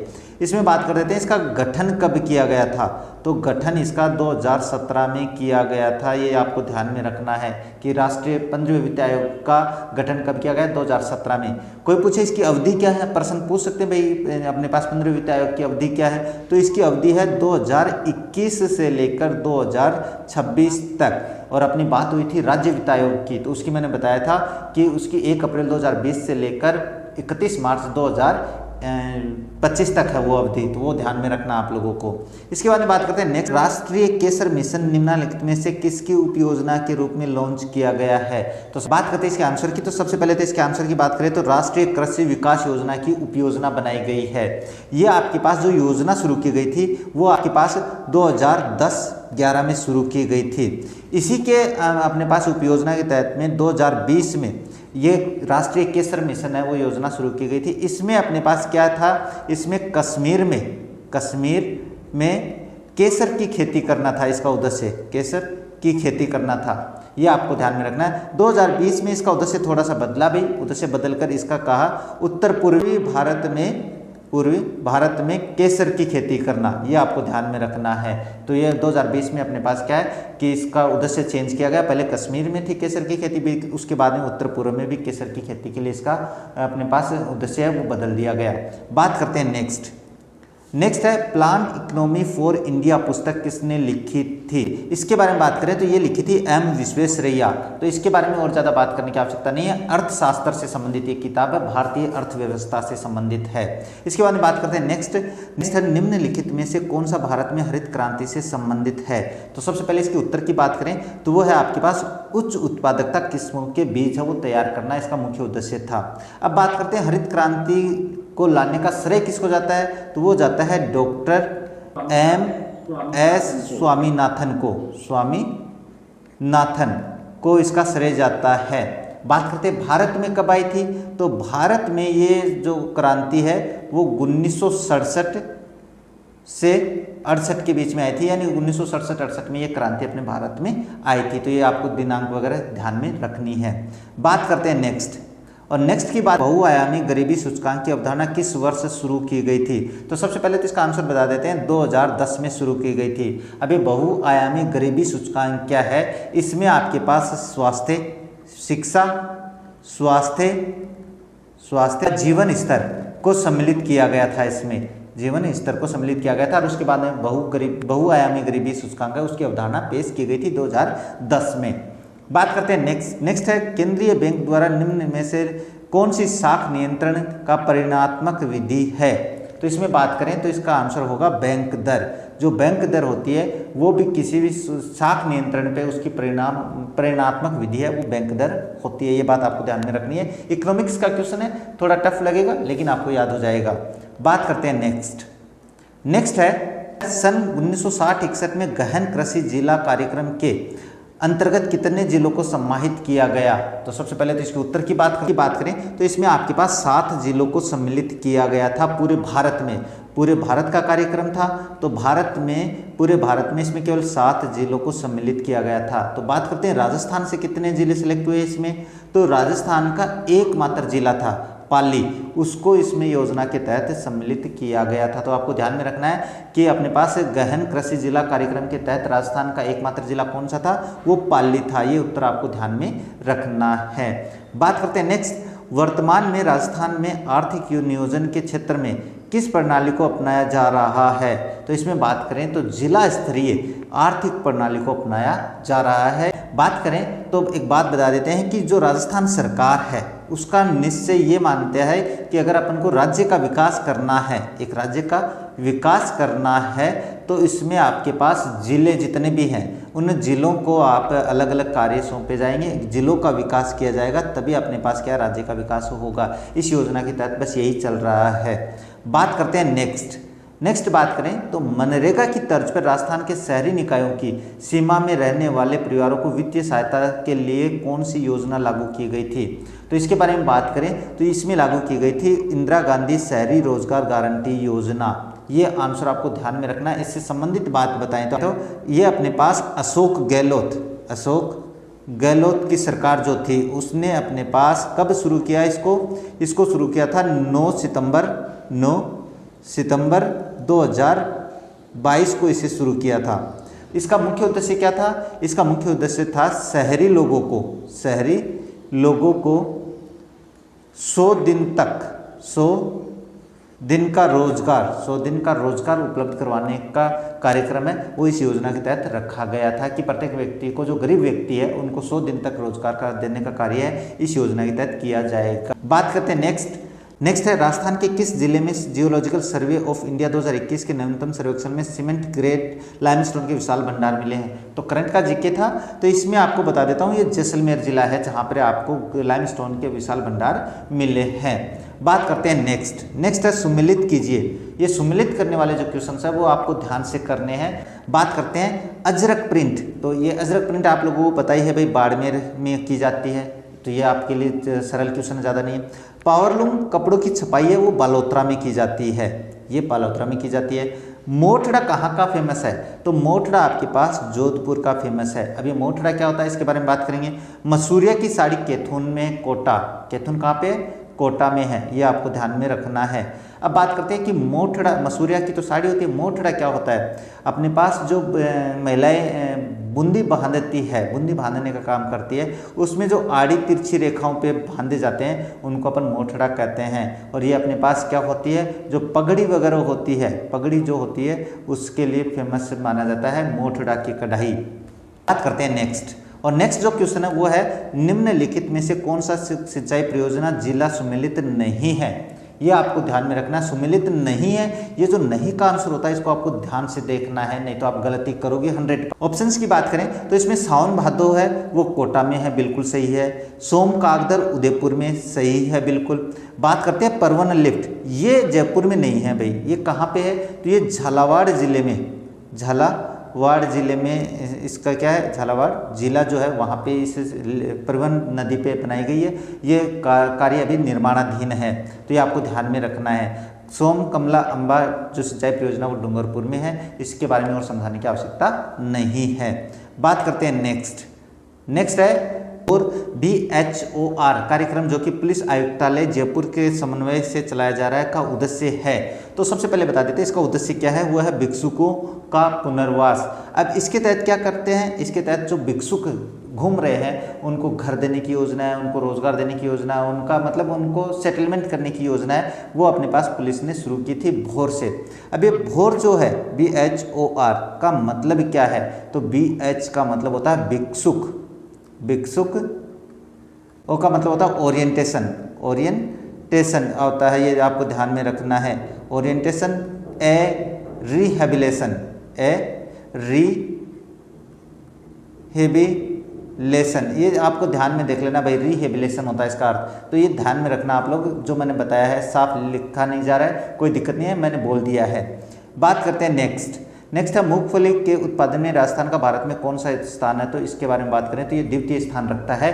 पहला स्थान आपके पास गुजरात का आता है, ये आपको ध्यान में रखना है कि मूंगफली उत्पादन में से ज़्यादा मूंगफली उत्पादन कौन सा राज्य करता है? गुजरात करता है। इसके बाद बात करते हैं राजस्थान में संचालित सूखा संभाव्य क्षेत्र कार्यक्रम DPAP की वित्तीय सहायता के लिए केंद्र और राज्य का हिस्सा कितना रखा गया है? तो ये जो कार्यक्रम है DPAP यानी सूखा संभाव्य क्षेत्र कार्यक्रम, इसमें आपके पास केंद्र सरकार 75% राशि देती है और राज्य सरकार वो 25% राशि है वो राज्य सरकार वहन करती है। और अपन बात करें DPAP की, तो ये जो केंद्र सरकार है इसका कार्यक्रम है, केंद्र सरकार द्वारा आपके पास, केंद्र सरकार द्वारा इसका शुभारंभ किया गया था, वो 1973 में किया गया था। तो ये सन भी आपको याद में रखनी है। बात करें नेक्स्ट, राजस्थान में सीमेंट का प्रथम कारखाना कहाँ स्थापित किया गया था? आप सभी जानते हो भाई, कोई ज़्यादा टफ क्वेश्चन नहीं है। लाखेरी बूंदी, कहाँ पे है लाखेरी? बूंदी में स्थापित किया गया था ACC द्वारा, ACC जो कंपनी है उसके द्वारा। और अपने पास बात करें तो ये कब स्थापित किया गया था? तो ये 1915 में स्थापित किया गया था सीमेंट का पहला कारखाना लाखेरी बूंदी में ACC द्वारा, तो ये ध्यान में रह जाएगा मुझे। बात करते हैं नेक्स्ट है आप लोगों के पास निम्न में से कौन इंदिरा गांधी नहर परियोजना का प्रस्तावित लाभार्थी जिला नहीं है? तो इसके बारे में बात करें तो सीकर भी प्रस्तावित जिला है, जोधपुर भी है, नागौर भी है, और इसके अलावा झुंझुनू जिला भी है वो प्रस्तावित है भाई इसमें कि इंदिरा गांधी नहर परियोजना का पानी इन जिलों को दिया जाएगा। पाली जिला है वो प्रस्तावित नहीं है। अब बात करते हैं इंदिरा गांधी नहर परियोजना से लाभ कौन ले रहे हैं, इसके बारे में बात करें तो श्री गंगानगर है, ये आपको ध्यान में रखना है, गंगानगर ये ले रहा है। इसके बाद में बात करें तो अनूपगढ़ है, इसको पानी का मिल रहा है। इसके अलावा बात करें तो फलोदी है, इसको लाभ मिल रहा है। इसके अलावा बात करें तो जैसलमेर है, इसको लाभ मिल रहा है। इसके अलावा बात करें तो चूरू है, ये आपको ध्यान में रखना है। हनुमानगढ़ है, ये सारे वो ज़िले हैं जिनको पहले से मिला हुआ है भाई हनुमानगढ़। और इसके बाद बात करें तो बीकानेर, ये वो सारे ज़िले हैं जिनको इंदिरा गांधी नहर परियोजना का पानी है वो मिल रहा है, और जबकि सीकर, नागौर, झुंझुनू और जोधपुर ये प्रस्तावित जिले हैं जिनको ये पानी मिलने वाला है।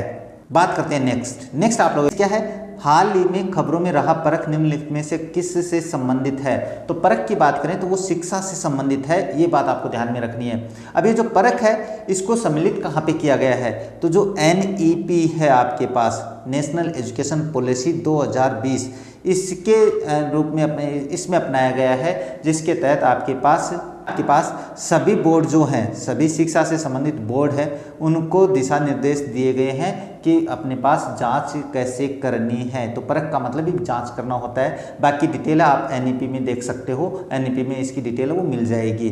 बात करते हैं नेक्स्ट, अडानी हाइब्रिड एनर्जी सहायक कंपनी ने किस स्थान पर भारत का पहला पवन सौर हाइब्रिड प्लांट स्थापित किया है। तो ये आज जैसलमेर में स्थापित किया है, इसके बारे में ज़्यादा और बताने की आवश्यकता नहीं है। इसके बाद बात करते हैं नेक्स्ट दिया हुआ है, निम्न में से कौन सा कथन सत्य है। ये आपको थोड़ा संभल के पढ़ना भाई। 6 अगस्त 2022 को जब जगदीप धनखड़ ने भारत के 14वें उपराष्ट्रपति के रूप में शपथ ली, व्यक्ति के अनुसार, यानी व्यक्तियों की गणना करें तो 14वें व्यक्ति हैं। जगदीप धनखड़ का संबंध झुंझुनू जिले से है तथा राजस्थान में उपराष्ट्रपति बनने वाले दूसरे व्यक्ति हैं। इसके बारे में बात करते हैं। ये लोकसभा सांसद, राजस्थान विधानसभा के सदस्य एवं पश्चिम बंगाल के राज्यपाल भी रहे हैं। वर्तमान में संसद के दोनों सदनों के अध्यक्ष राजस्थान से हैं। इन सभी में बात करें तो कौन सा सत्य, बात करते हैं इसके बारे में। तो इसमें अगर अपन बात करें तो इसमें आपका ये तथ्य भी सही है, ये तथ्य भी सही है और ये तथ्य भी सही है। ऊपर वाला तथ्य भी सही है, बस यहाँ पे आपके पास क्या है, दिनांक है वो गलत कर दी है। ये दिनांक यहाँ पे 11 अगस्त है, ये आपको ध्यान में रखनी थी। तो ये आपके पास क्या है, 11 अगस्त 2022 को इन्होंने व्यक्ति के रूप में, 14वें व्यक्ति के रूप में अपने पास क्या है, उपराष्ट्रपति की शपथ ली थी। तो इस कारण से ये आपका तथ्य गलत है, बाकी ऑप्शन इसमें बी हो जाता है। इसके बाद में बात करते हैं नेक्स्ट करें तो वर्तमान में संयुक्त राष्ट्र संघ के महासचिव कौन हैं। इसकी बात करें तो आपके पास इसका ऑप्शन ए सही है भाई। वर्तमान में एंटोनियो गुटेरेस है, वो अपने पास से संयुक्त राष्ट्र संघ के महासचिव है। ये कब से है, इसके बारे में बात करें तो ये 2017 से है, ये आपको ध्यान में रखना है। बात करते हैं नेक्स्ट है, सीमा सुरक्षा बल द्वारा जनवरी 2022 में राजस्थान की सीमा पर कौन सा अभियान चलाया, इसके बारे में बात करें तो इसका जो ऑप्शन सी है वो है ऑपरेशन सर्द हवा। ये एक ऑपरेशन चलाते हैं BSF वाले या जो भी सेना है वो ऑपरेशन चलाते हैं, उनके अलग अलग नाम दिए जाते हैं। तो इसने चलाया था ऑपरेशन सर्द हवा।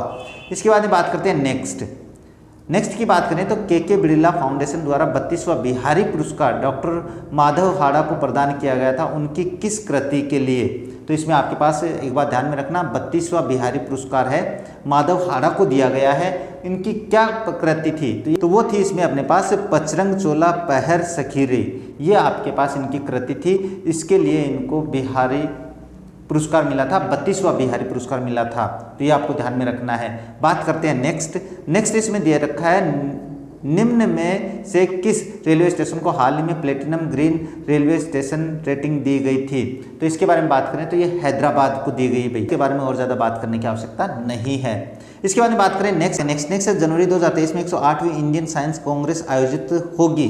अब ये पहले क्वेश्चन था, लेकिन ये क्या है, अब यहाँ पे क्या आएगा, की गई थी, ये आपको ध्यान में रखना है। तो ये आपके पास नागपुर में आयोजित की गई थी। करते हैं नेक्स्ट दिया हुआ है, हाल ही में 9 अप्रैल 2022 को, यानी ये 2022 से पहले का क्वेश्चन है, तो इसके बारे में ज़्यादा बात करने की आवश्यकता नहीं है। राजस्थान के निम्नलिखित में से किस लोक संगीत कलाकार को संगीत नाटक अकादमी पुरस्कार प्रदान किया गया है। इसके बारे में उत्तर की बात करें तो ये गाजी खान बरना को दिया गया था भाई। तो इसके बारे में ज़्यादा बात करने की आवश्यकता नहीं है, पुराना क्वेश्चन है। बात करते हैं नेक्स्ट है, फ्रेंच ओपन 2022 में महिला एकल की विजेता कौन है। तो ये भी अपने पास पुराना क्वेश्चन है, तो इसको रिपीट करने की आवश्यकता नहीं है। फिर भी इसका आंसर है वो मैं बता देता हूँ। इसका आंसर है ईगा स्वियातेक, ये इसका आंसर है। तो इसको अब याद करने की आवश्यकता नहीं है, क्योंकि इसके बाद में दूसरा अपने पास है वो टूर्नामेंट हो चुका है। अब बात करते हैं नेक्स्ट है, निम्नलिखित में से किस समूह में ग्राफिकल फाइल एक्सटेंशन है। ये ग्राफिकल फाइल एक्सटेंशन क्या है, जिसमें अपन ग्राफ की सहायता से अपने कोई फाइल बनाते हैं। तो इसमें आपका जो आंसर वो बता देता हूँ, उसके बाद में बात करते हैं। इसमें आंसर आएगा JPG, GIF और BMP। ये तीनों अपने पास क्या है, फोटो के बारे में है। कोई भी जो फोटो क्लिक करते हैं उसके बारे में है JPG, GIF और BMP, और इन्हीं में आपके पास क्या है, ग्राफिकल एक्सटेंशन होते हैं इस प्रकार से। तो ये आपको ध्यान में रखना है। बात करते हैं नेक्स्ट है स्तंभ 1 का स्तंभ 2 से मिलान कीजिए। कंप्यूटर से संबंधित क्वेश्चन है। बार कोड्स क्या है आप सभी जानते हो भाई, डिपार्टमेंटल जो स्टोर होते हैं वहाँ पे जो सामान होता है, जो सामान बेचा जाता है, उन सामान पे आपके पास क्या होता है, बार कोड होता है। तो इसके सामने आपके पास क्या जाएगा, नंबर 3 आ जाएगा। उसके बाद बात करते हैं OMR। आप सभी जानते हो OMR शीट किस काम आती है, तो वो आपके पास वस्तुनिष्ठ जो परीक्षाएं होती है उसमें OMR शीट का प्रयोग किया जाता है। इसके बाद बात करें MICR, तो ये भी आप जानते हो, ये बैंक के जो चेक होते हैं उन पे होता है MICR।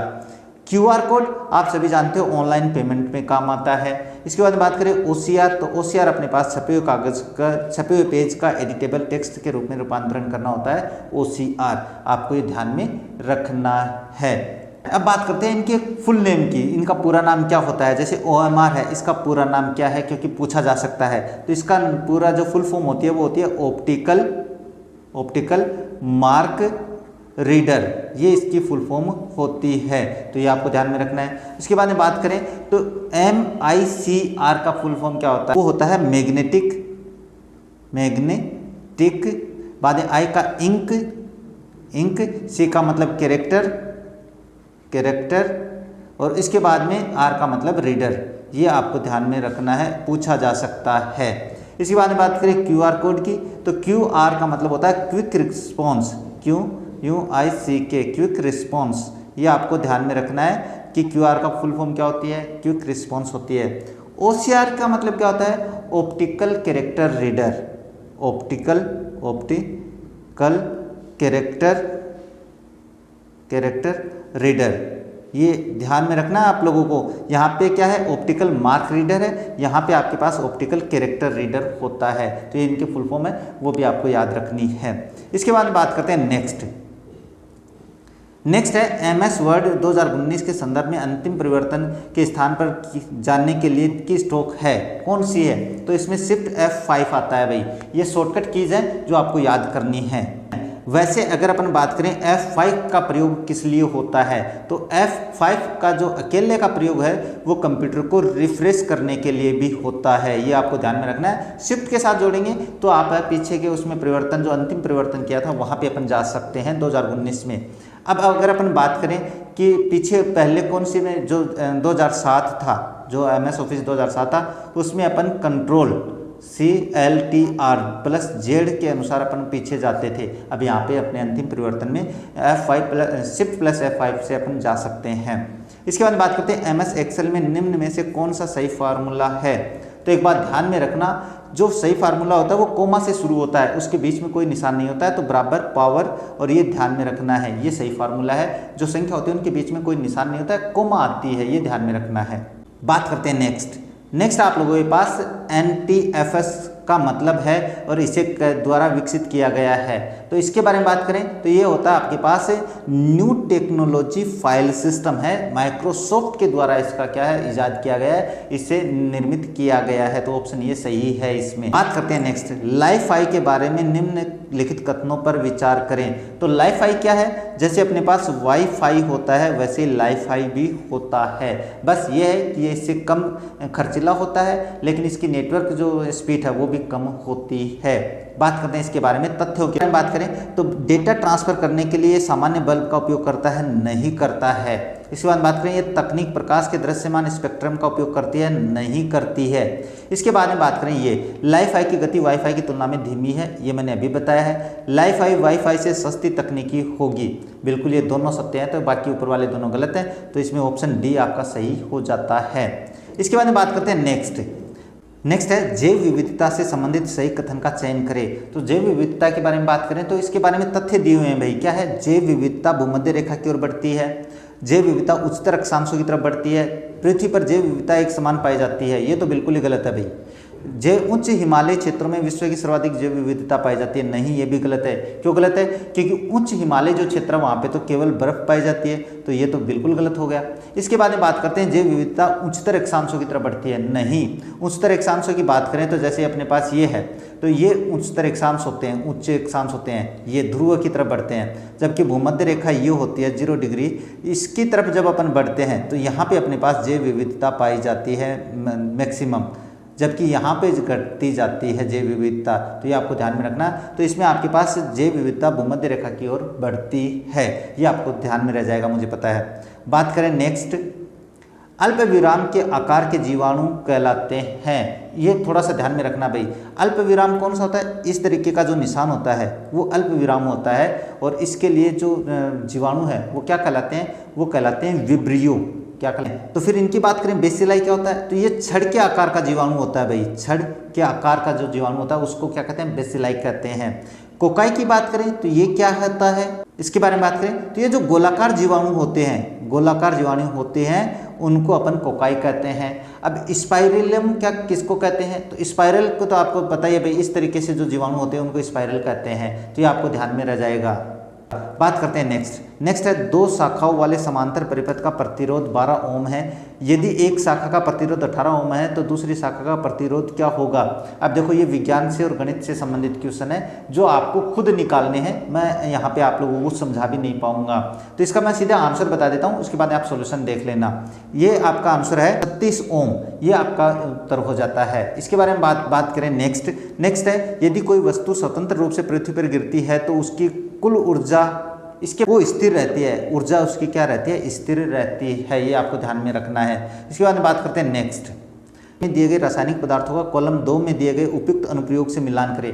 तो ये भी अपने पास विज्ञान से संबंधित है, मैं इसका आंसर बता देता हूँ। आंसर है इसमें डी, यानी 1 के सामने 3 आएगा। 3 क्या है? ब्लीचिंग पाउडर का प्रयोग है, वो आपके पास विरंजनीकरण में किया जाता है। इसके बाद में बात करते हैं बी के सामने 4 आएगा, तो 4 की बात करें तो अपने पास यहाँ पे एंटासिड हो जाएगा बेकिंग सोडा का। इसके बाद में बात करें सी के सामने 1 है, तो ये वाशिंग सोडा कांच बनाने में। इसके बाद में बात करें डी, तो डी आपके सामने 2 के सामने हो जाता है H2 और Cl2 में उत्पादन में होता है। तो ये आपको आंसर ध्यान में रखना है भाई, इसके बारे में ज़्यादा डिटेल है आप अपने विज्ञान की बुक में देखना। इसके बाद में बात करते हैं नेक्स्ट है निम्न पे विचार करें, मीथेन, नाइट्रस ऑक्साइड और हेलोन्स ये समताप मंडलीय ओजोन के ह्रास के लिए उत्तरदायी है। इसमें बात करें तो ये तीनों ह्रास के लिए उत्तरदायी हैं भाई।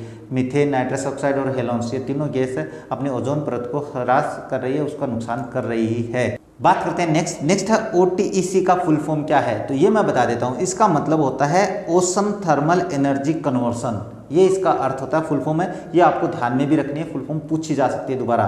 बात करते हैं नेक्स्ट है स्पेस दिया हुआ बच्चों में थोड़ा बड़ा होता है, लेकिन यौवन की शुरुआत के समय ये अंततः सिकुड़ जाता है और वसा द्वारा प्रतिस्थापित हो जाता है।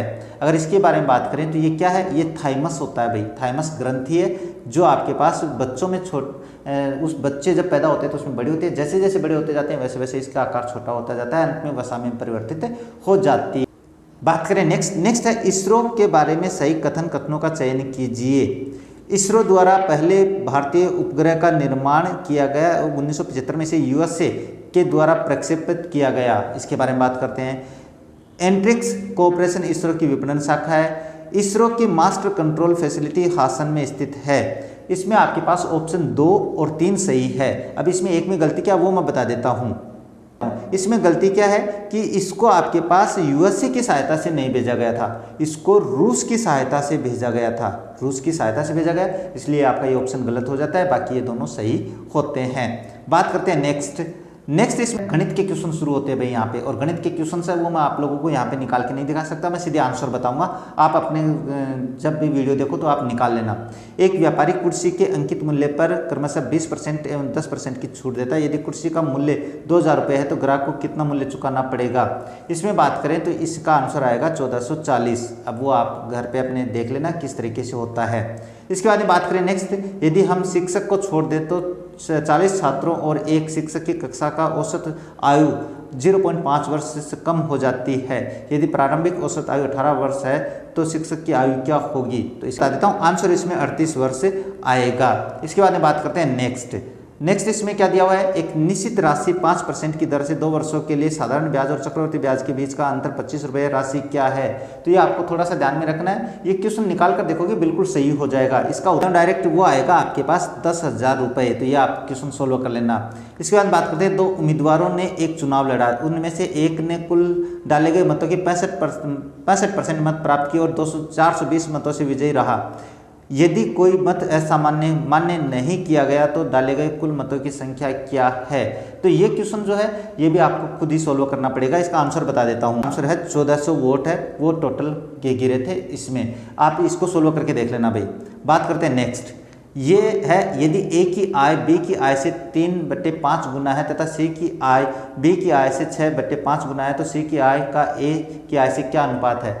इसका आंसर ही बता देता हूँ मैं। इसका आंसर ही बता देता हूँ। आंसर आएगा 2:1। ये आपको देख लेना है। अब इस दी गई प्रश्न आकृति का सही दर्पण प्रतिबिंब चुने जब दर्पण को रेखा ए बी पर रखा जाए। अब दर्पण में हमेशा एक बात ध्यान में रखना, बिल्कुल विपरीत दिखाई देते हैं। तो ये जो रेखा है इनका आप मिलान कर लेना। इसमें ऑप्शन सी आएगा। ये देखो इस तीर का निशान इस तरफ हो रखा है तो ये हो गया, ये पीछे हो गया, बिल्कुल ये इधर आ गया, ये इधर आ गया। ये बिल्कुल आप खुद देखोगे तो बिल्कुल सही कर पाओगे इसे। बात करते हैं नेक्स्ट की बात करें तो आता है गुणवत्ता का एक मूल्य टैग होता है। भारत शिक्षा के लिए बहुत सारा धन आवंटित कर रहा है। अब इसके बारे में बात करते हैं नेक्स्ट। इसके बारे में निष्कर्ष की बात करें तो भारत में शिक्षा की गुणवत्ता में जल्द ही सुधार होगा। अकेले वित्त पोषण शिक्षा की गुणवत्ता को बढ़ा सकता है, ये नहीं हो सकता भाई। अकेले वित्त पोषण शिक्षा की गुणवत्ता को कभी नहीं बढ़ा सकता। तो इसमें ऑप्शन केवल एक सही होगा। तो जहाँ पे होता है केवल निष्कर्ष एक अनुसरण करता है, ये आपका ऑप्शन सही होगा। बाकी ये ऑप्शन इसमें सुधार होगा, बिल्कुल सुधार होगा, लेकिन ये इसमें सही नहीं है। इसके बाद में बात करते हैं नेक्स्ट है निम्नलिखित में से कौन सा आरेख पेड़, सागौन और सेलामेंडर के बीच संबंध का प्रतिनिधित्व करता है। अब इसमें बात करें तो सबसे पहले तो बात करते हैं कि जो पेड़ है, ये मान के चलिए पेड़ है, इनमें आपके पास सागौन के पेड़ होते हैं लेकिन सेलामेंडर है वो पेड़ नहीं होता है।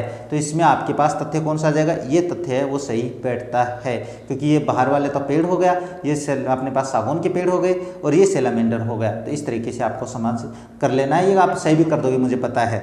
बात करते हैं नेक्स्ट बात करें तो दिए गए विकल्पों में से क्वेश्चन मार्क के स्थान पर संबंधित अक्षरों का चुनाव कीजिए।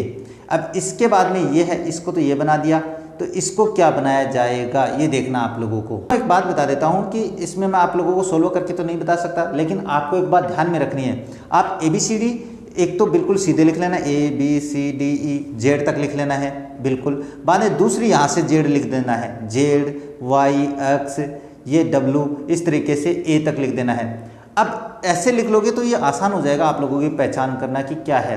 तो ये जो अक्षर है H के सामने क्या आएगा, S आएगा, यहाँ पे ऐसे चलेंगे तो। इसके बाद J के सामने Q आएगा, इस तरीके से आपके सामने।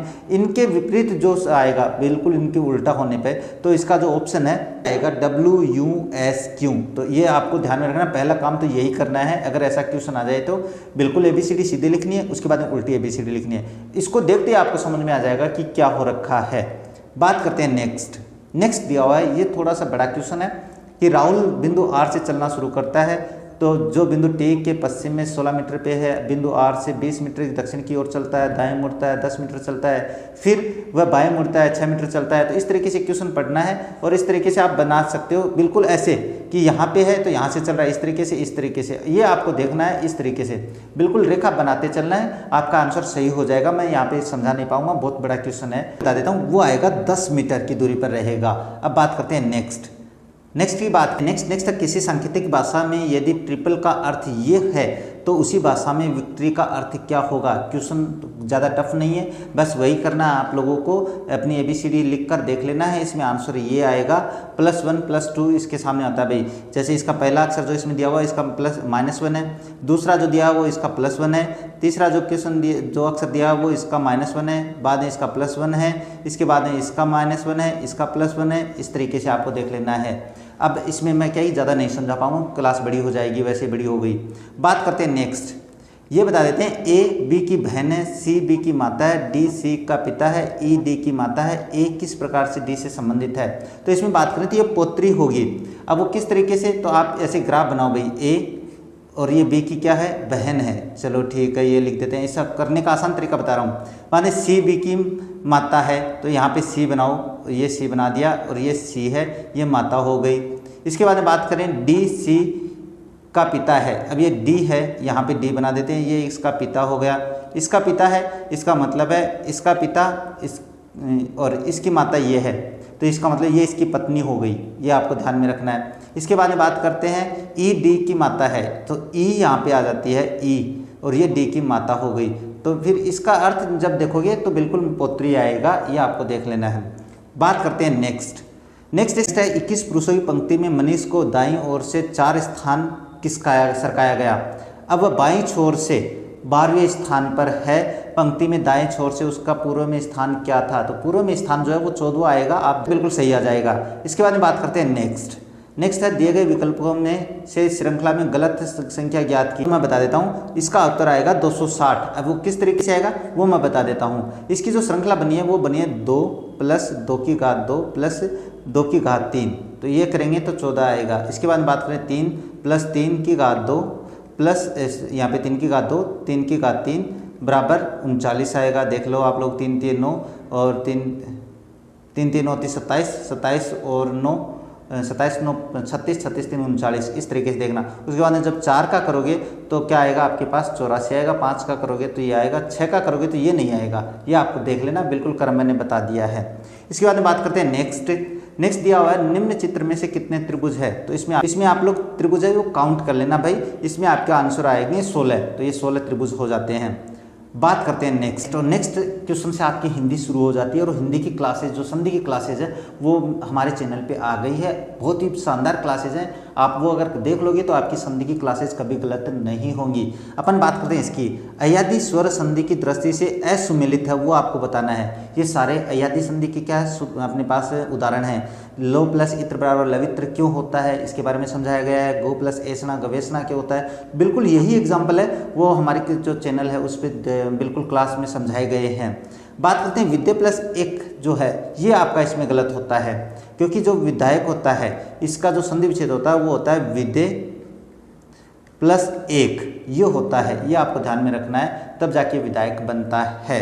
इसके बाद बात करें कि नेक्स्ट व्यंजन वर्णों के संबंध में कौन सा विकल्प सुमेलित नहीं है, ये सुमेलित नहीं है, ध्यान में रखना आप लोग। इसमें बात करें तो मैं ऑप्शन बता देता हूँ डायरेक्ट। स और स संघर्षहीन जो व्यंजन है वो नहीं है, ये सुमेलित नहीं है। बाकी ये वह अर्धस्वर होते हैं, च छ वो स्पर्श संघर्षी होते हैं, ग घ स्पर्श व्यंजन होते हैं, ये आपको ध्यान में रखना है। बात करते हैं नेक्स्ट, नाटक के अंत में प्रयुक्त मांगलिक पद के लिए सार्थक शब्द क्या होगा, तो वो होगा भारत वाक्य। क्या होते हैं नेक्स्ट है निम्न में से किस विकल्प के सभी शब्दों में उपसर्ग व प्रत्यय दोनों का प्रयोग हुआ है, तो इसमें जो ऑप्शन बी है इसमें विचारणीय, पारिवारिक, औत्पतिक, इन तीनों शब्दों में अपने पास उपसर्ग भी है और प्रत्यय भी है। इनकी क्लास भी बहुत जल्द अपलोड होने वाली है, तो आप लोग देख लेना भाई। इसके बाद बात करते हैं निम्न में से शुद्ध वाक्य का चयन कीजिए। अब शुद्ध वाक्य देखना है तो इसको बात करते हैं। उज्जैन में अनेक दर्शनीय स्थल देखने योग्य है, नहीं, ये ऐसे नहीं आएगा, ऐसे आएगा उज्जैन में अनेक दर्शनीय स्थल है, ये होगा इसका आंसर। भाषा में धीरे धीरे शब्द लोप हो जाते हैं, वो होगा इसमें जो धीरे धीरे है, ये जो शब्द है वो धीरे धीरे से पहले आएगा, तब ये शुद्ध रूप होगा। इसके बाद बात करते हैं उसने मेरे शब्दों पर ध्यान नहीं दिया, ये बिल्कुल सही है, यह आपका सही वाक्य है। और उसने उसे परम सत्ता पर विश्वास, इसका शुद्ध रूप होगा परम सत्ता पर उसे विश्वास है, ये इसका शुद्ध रूप होगा। किस विकल्प में एलोकेशन शब्द का हिंदी पारिभाषिक शब्द सही है, तो ये नियतन होता है भाई। एलोकेशन का मतलब किसी फाइल को वहाँ पे रखना, तो नियतन होता है वो।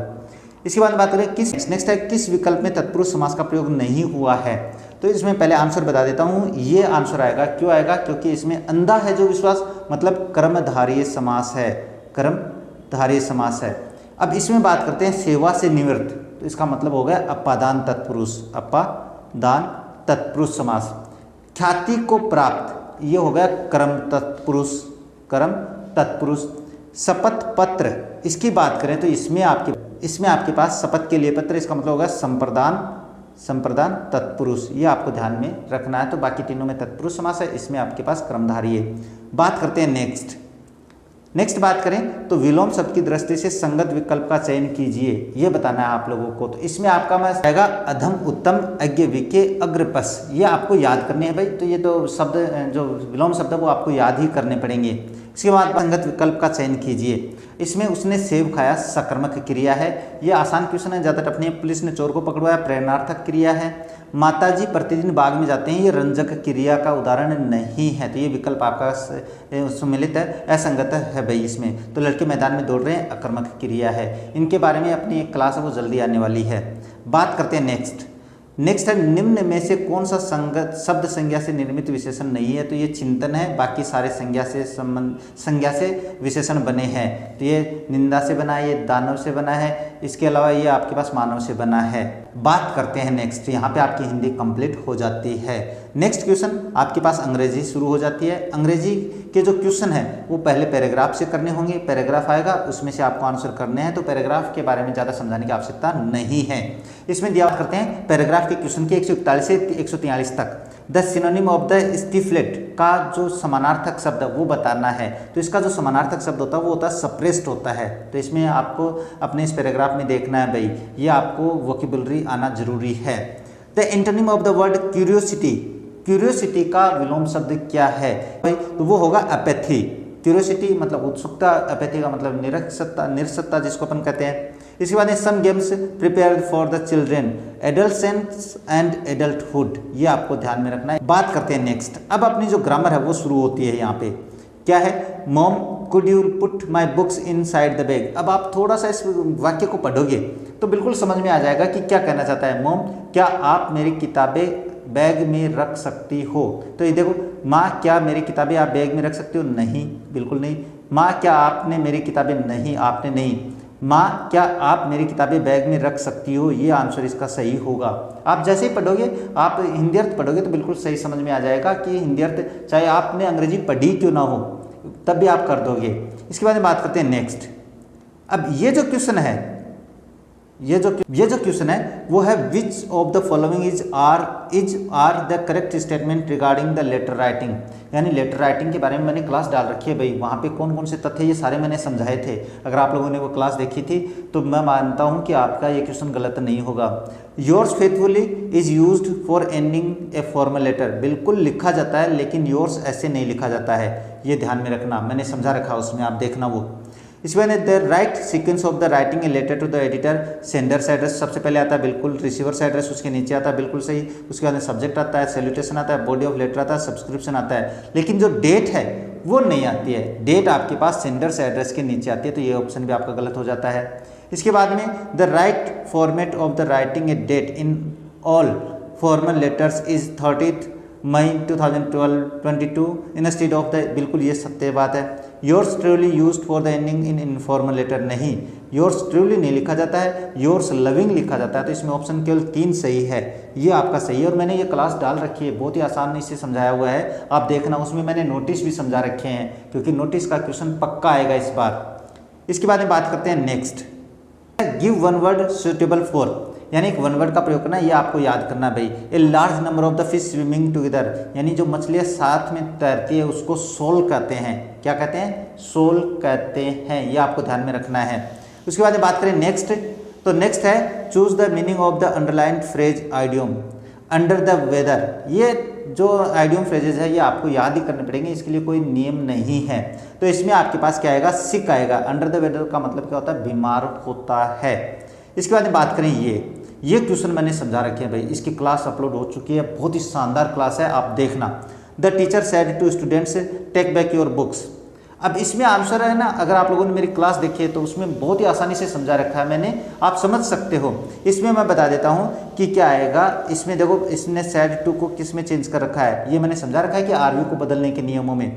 Teacher told the students to take back books, तो इसमें आपके पास योर नहीं आया है, तो ये गलत हो गया, जबकि टोल्ड में बदलना चाहिए था, तो ये ऑप्शन गलत हो गया। टोल्ड देखते ही सही नहीं होता है। Teacher asked the students to take back your, second person change नहीं किया।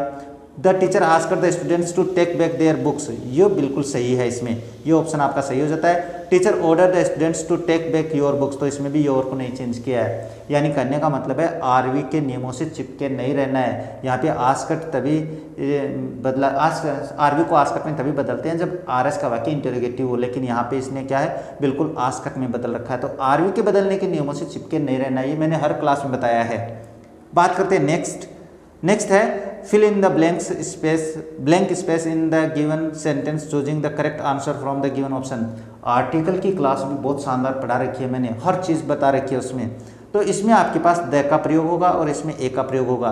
द क्यों आया है? क्योंकि संपूर्ण जाति के लिए प्रयोग हुआ है। ये आप लोगों को आर्टिकल में समझा रखा, वहाँ पे देख लेना। Choose the correct option, the made me laugh, इसकी भी मैंने क्लास बना रखी है, बहुत ही शानदार। ये इसका आंसर हो जाएगा I was made to laugh, ये आपका आंसर सही हो जाता है। ये आपका पेपर कंप्लीट हो जाता है। और इस पेपर में जो 150 क्वेश्चन है उसके अपन ने कितने क्वेश्चन पढ़ लिए, लगभग 250 क्वेश्चन से ऊपर है वो क्वेश्चन बना लिए हैं। तो ये अगर क्लास आप लोग ढंग से देखोगे तो मैं गारंटी लेता हूँ कि आपके इसमें से क्वेश्चन आपकी मेन एग्जाम में आने वाले हैं। तो मिलते हैं आप लोगों से आगे एक नया मॉडल पेपर लेकर, तब तक देखते रहिए हमारा चैनल। जय हिंद, जय भारत।